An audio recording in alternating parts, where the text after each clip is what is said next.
We strongly condemn this state-sponsored violence on the people. We pass our deepest sympathies to the young people and the families who lost their loved ones. For the loss of lives and property, President William Ruto must be held accountable. We are well aware of a well-orchestrated economic sabotage to drive a divisive political narrative and instill fear among the people of Mount Kenya region and other regions perceived to be opposition zones. These areas include Kiambu, Naivasha, Nairobi, Murang'a, Nyeri, Embu, Meru, Kirinyaga, Nyandarua, Ongata Rongai, Ngong, Kiserian, Kisii, Machakos, Wote, and Kitengela. In the above areas, goons were procured through members of parliament and sent to different zones where they were not known by the locals. These goons were deployed by the government past midnight, and then roadblocks were mounted by the police. In these instances, the police supervised their activities. They had clear instructions to damage specific properties owned by people from Mount Kenya region. The 17 counties that experienced extreme and planned violence contribute over 66% of the nation's GDP. This points a clear plan of an economic sabotage and purge on the people.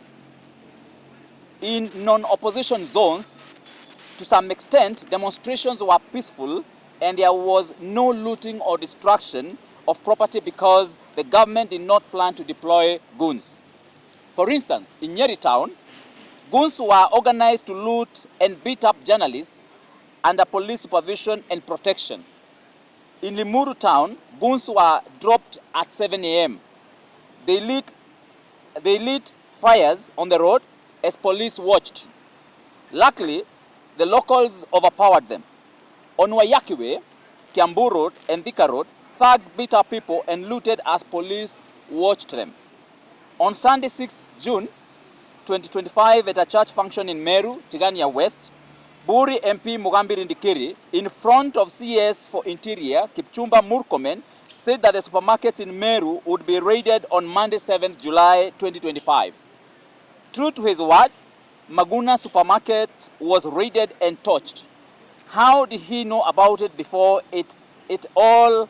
He wasn't among the planners of the key planners. Why hasn't he been arrested or recorded a statement with the police? Some patriotic police officers have informed us in confidence that they had the instructions not to arrest any goon in specific areas at the scene of crime.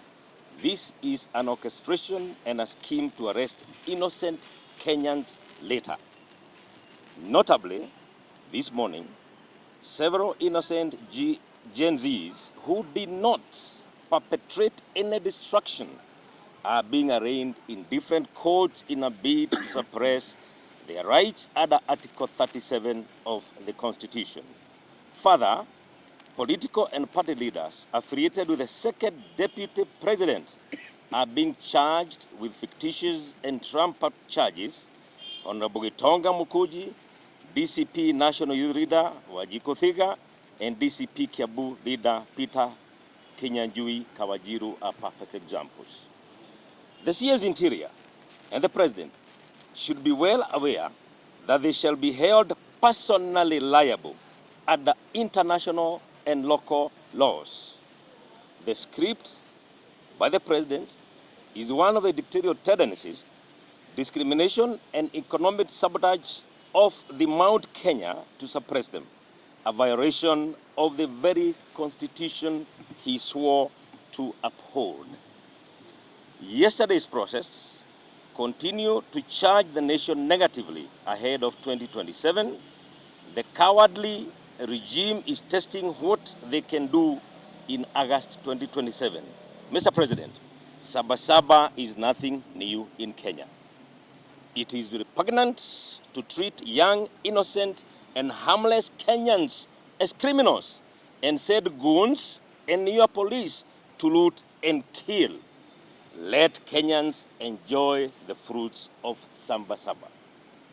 DCI unleashed terror on innocent Kenyans, unmarked Subaru vehicles, shooting at people indiscriminately, in various parts of Nairobi, Kajiado, and Kiambu counties in their homes using assault rifles.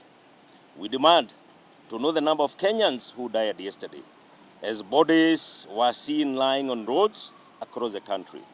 The 11 persons being taunted might just be another hoax. We make an urgent call to the International Criminal Court, that is the ICC, to speedily investigate the President of the Republic of Kenya for the heinous acts of crime against humanity. What is happening in Kenya is nothing short of a genocide. We call for strict sanctions on President William Ruto by the international community for this and many crimes he has committed in other countries, including the war in Sudan. He has committed crimes against humanity. We end there. Thank you very much. Tunakemea sana jinsi Rais William Ruto na serikali yake wanavyosukuma mambo ya maandamano hapa Kenya. Ya kwanza, Sabasaba sio kitu kipya, lakini ya muhimu zaidi ni kwamba mambo ambayo yanaonekana yakifanyika yanalenga sehemu fulani ambazo sehemu ziko na wafuasi ambao si wa rais wa Jamhuri ya Kenya. President William Ruto, inatushangaza kwamba mahali ambapo wabunge ambao wako na maoni tofauti na yako, mahali kama Ongata Rongai, mahali kama Murang'a, sehemu kama Naivasha, kule Makueni, wale wabunge ambao wako na maoni tofauti na wewe, sehemu hizo ndizo tunaona watu wanatumwa kuja kuleta ghasia. Tunashtumu kitendo hicho na tunasema peupe kwamba serikali ndio inapanga yale mambo yanafanyika, kwa sababu number one, hawashiki wale ambao wanafanya na wanaonekana kwenye maredio, kwenye ma-TV. Kenya National Human Rights was attacked, the goons can be seen vividly, lakini hakuna chochote kimefanyika. Na kwa sababu walikuwa wataje mambo ambayo yatafanyika siku inafuata, basi wakina mama walienda wakavurugwa pale. Pia tunasema ni wakati sasa ICC ichukue hatua, kwa sababu vile ambavyo Kenya inaendeshwa sasa hivi, tutajikuta kwa shida kubwa kuliko vile inaonekana ilivyo. Haiwezekani kwamba watu watakuwa kichukuliwa mili wameaga sehemu tofauti ya nchi na mambo ya kuwe sawa. National Police Service is an independent institution. Ni lazima wachukue jukumu lao la kulinda uhai wa watu na kulinda mali ya watu. Mambo ambayo yalifanyika Meru, mambo ambayo yamefanyika sehemu tofauti za nchi ni mambo ya kushtua zaidi. Na mpaka sasa hivi wamekimbia kushika mbunge wa Manyata, Mheshimiwa Mukunji, wanapanga kushika sijui mheshimiwa mgani. Kwa sababu gani wasishike wale ambao walifanya kitendo na washike mpaka financiers ambao serikali inawajua?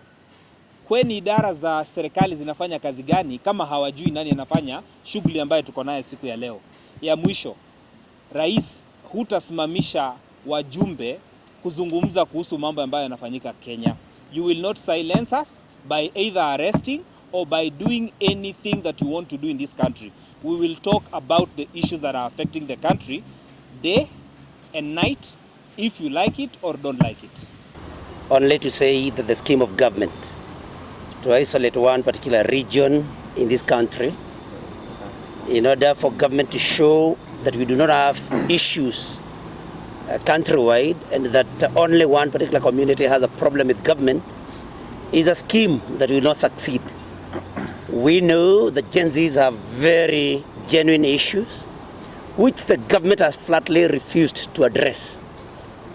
And we are telling the government, our young people have a right to demonstrate. We know that you are organizing and paying and sending goons to come and destroy property.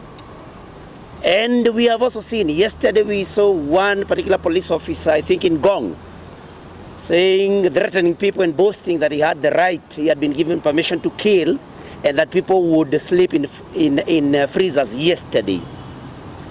But what concerns us, in Murang'a, where I come from, in a particular place called Kabati, there is a supermarket that was broken into and looted called Counter Supermarket. the police did not respond in any manner, despite the fact that the proprietor had raised an alarm about 3 hours before this was done. And these people that were doing this are not known to the locals. And so we believe, by the sheer fact that they are unknown and that they were allowed to carry out their illegal activities by the police, then we can rightfully say that they had the blessings of government, and we want to tell our people not to buy into this very cheap propaganda by government, because they want to set people against brother. This is government behaving this way, and I support that we need to call upon the ICC to start carrying out investigations immediately, so that those that are culpable, including the president himself, may be made to face the law, even if internationally. No tukienda kuga andu aitu mutigetikire kugura maundu maria thirikari enda guturehera ati muone tari andu anyu marathukia indo cianyu. Iyo ni mikora irathukagia indo ira na irarehetwo ni thirikari, na turauga uguo tondu ko ti thirikari. Tariu haria kabati supermarket ya county irabunjirwo na thigari gutiri undu marekire, na koguo thigari ni moe ne anake acio marekago matioikaine, na thigari ramerekagiriria meke maundu macio maguthukia indo ciene matekumoria. Na koguo twire thirikari ithue tutigwitikira kugayanio uguo mureciria, kana mwitikira twetikira andu aitu mahenio ati ni andu ao marathukia indo ciao. Thirikari mutigane na ithue, mutigane na Rigathi wa Gachagua, mweke maundu maria murenda gwika. No Ruto, no one term, no one term, no one term, no one term. Wacha tu kwanza ni condole. And yesterday it was very bad in our town called Kangari, and I'm sure those people, because most of them were not known, they were brought. We had prior information the previous night that there were some people who were transported to Murang'a town, and they were to be distributed or to be told where to go. So it's clear that that was very well planned. It was something that had been, people sat down and planned how to cause chaos. I would like to condemn in the strongest terms possible this lawlessness that is being brought about by government. It is very unfair to the residents of this country. It's very unfair to the residents of Mount Kenya for you to be targeted for simply for saying that the government is not treating you the way you should be treated. And I think it's a high time we started listening to what the young people are saying. And if we sit and hide and think that this thing will go away, it will not go away by using live bullets, by killing people. It will continue until the government climbs down and tries and listens to these people. I want to talk about Naivasha because I know those goons were transported in NYS bus in a place called Karagita. They were dropped there. In town, they were brought in trucks in my Mahio. So all these people, nobody knew them. As I condole with the bereaved and also empathize with those properties who are distracted, I want to tell President Ruto, this is not a war you can win unless you want to destroy this country. It is about the youth. It's about the young people who you went around promising heaven. And what you are doing now is digging deep so that they go under. It will not happen. In Naivasha, they killed 1, 3 are in critical condition. And as my colleagues have said, police are not doing anything. They didn't try to arrest the goons. We could see in the places goons walking with them. So it is not anything that is going to end. We as Kenyans are prepared to prepare our country so that we cannot be drowned by one single person because you think you are so powerful. Yes, you have the power, which we gave you. We cannot use the same power to destroy us and destroy the country. Definitely we, as members of National Assembly, and also as a political class, we are going to be taking action. One of the things that we will also be bringing to the National Assembly is to demand for an inquiry on what happened yesterday. Because many believe that what happened yesterday was well orchestrated, well planned. In fact, the much money that has been appropriated for the security services is seen to probably be used in some of these activities on how this is being executed on the ground. We also want to understand how is the political class also being involved to execute this economic sabotage and driving a wedge and a narrative in Mount Kenya region.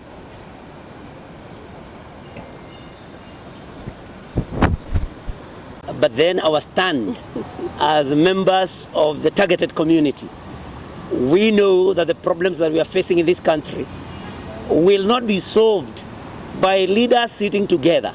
It's about the young people. We have to listen to the grievances of the young people and act on the same. Nothing short of that will satisfy our young people. And they are clear.